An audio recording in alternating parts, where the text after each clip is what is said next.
Clean பண்ணணும். Clean பண்ணிவிட்டு பின்னால் நிறைய மரங்கள் நட்ட வேணும்.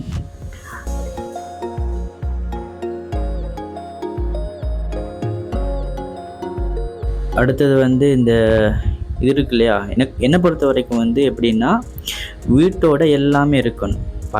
பல வர்க்கங்கள், முக்கியமாக இந்த முக்கணிகள், மாப்பழா வாழைன்னு சொல்லுவாங்களே, இந்த முக்கணிகளும் கட்டாயம் இருக்கணும். அது மட்டும் இல்லை, எங்களுக்கு வந்து நாங்கள் டெய்லி சாப்பிடும்போது தேவைப்படுற அத்தியாவசியமான பொருட்கள், இந்த கொச்சிக்காய் இருக்கட்டும், மரக்கறியாக இருக்கட்டும், இந்த மாதிரியான எல்லாம் வந்து எங்களோட வீட்டுக்கிட்டே இருக்கணும். அந்த மாதிரி எனக்கு ஆசை.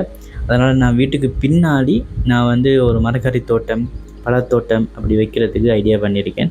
போக போக என்னை வீடியோவில் நீங்கள் பார்ப்பீங்க, நான் ஒவ்வொரு விடயத்தையும் எப்படி செய்கிறேன்ட்டு. ஸோ நான் பண்ணும்போது உங்களுக்கு ஒன்று ஒன்றா காட்டுறேன். பார்த்திங்கன்னா பின்னாடி பக்கம் நான் வந்து நெல்லி மரம் நாட்டுறதுக்கு நான் ரெடியாக வச்சுருக்கேன். அதையும் நாட்டணும். ஸோ அடுத்தது வந்து பலாமரம், ஈரப்பலா, இந்த மாதிரி நான் எடுத்து கண்டுகள் நட்டி வச்சுருக்கேன். அது வந்து கொஞ்சம் வளரணும். வளர்ந்ததுக்கப்புறம் வந்து இங்கே நாட்டலாம். ஏன்னு சொன்னால், இப்போது அது அப்படி நாட்டும் போது நம்ம வந்து அதுக்கு வந்து வெயில் படாமல் வைக்கணும். இங்கேனா வந்து வெயில் வந்து அதிகமாக படும். அதனால் வந்து